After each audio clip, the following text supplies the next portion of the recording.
Drahí rodičia, opatrovatelia, dávame vám na vedomie, že ohľadne školských uniform, čo sa týka na letný polorok, tak ako sme to robili aj v lani.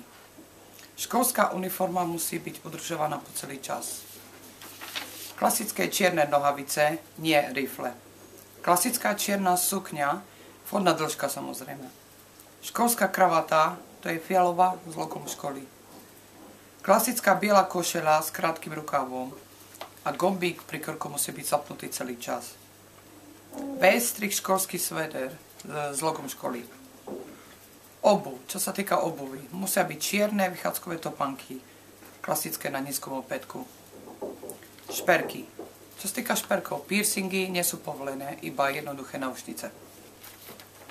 A pre viac informácií prosíme vás, navštívte našu webovú stránku alebo si pozrite študentský pláner.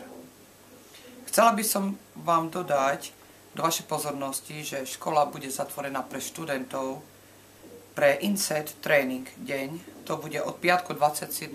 do 30. júna do pondelka. Ďakujem.